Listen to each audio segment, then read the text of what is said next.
The fact that this Islam critic in Germany is now convicted for so-called hate speech because he was criticizing Islam, and he was not even calling it Islam. He was talking about Islam as an ideology. He was calling that criticizing Muslim immigration. That's how I understand it. Of course, if he was inciting violence, that's another thing, but it doesn't look like he was inciting violence, threatening and intimidating anyone with violence.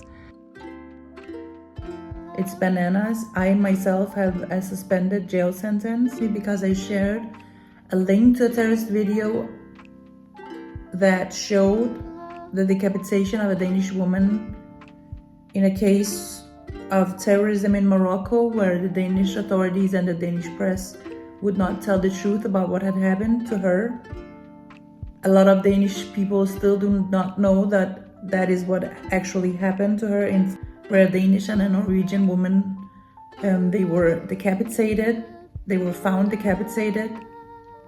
The press in Denmark in 1400 articles wrote dead with signs of violence. They wrote that the women had marks on their necks after a sharp object.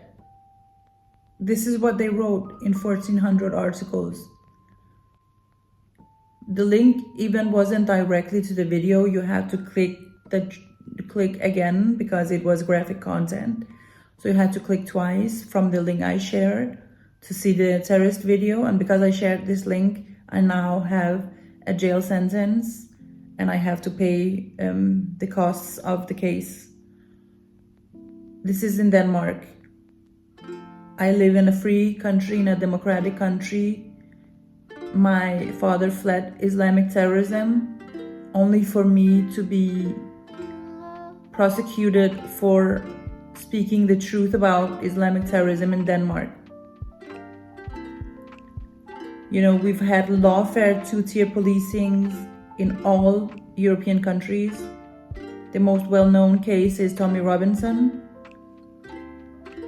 He is now in jail for telling the truth about what had happened to some schoolboys and a conflict that they had, and the lies told about that case, because he exposed the truth about what had happened in that conflict, because of the white boy being called racist without no proof of him being racist. It was just a conflict with a Syrian boy that actually was very violent and had a lot of problems in the school with the intolerance and violence. My father would have been killed if he had stayed in Iran, and he came here because of the Islamic terrorists who ruled the country that I was born in Iran.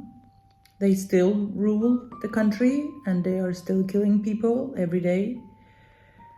We moved to Denmark, and what has happened in Europe is that criticizing the religion that I was born in, and the religion that is also used as a terrorist ideology against people of Iran and against many other people around the world, and also is creating a lot of trouble and problems and even killing people in European countries, in Western countries, with the terrorist attacks that we've had. The problem is not going anywhere, and nobody dares to really criticize it because it means it's dangerous, it's difficult, it will have consequences for you socially, culturally, politically, legally.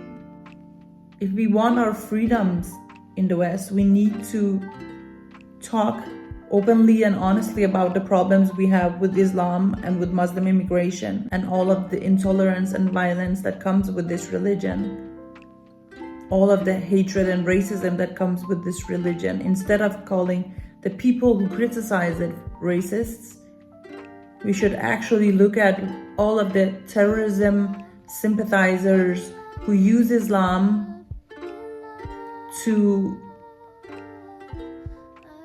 intimidate and to incite violence against Jews, for instance. It's not even up to the public to just speak about this issue because it's such a problem that you can't be openly speaking about it as of right now in schools and workplaces, and even when you choose to do it and have all of the security measures that you choose to have as a person like me, and really sacrifice a lot of things just to speak up about Islam. It's not enough.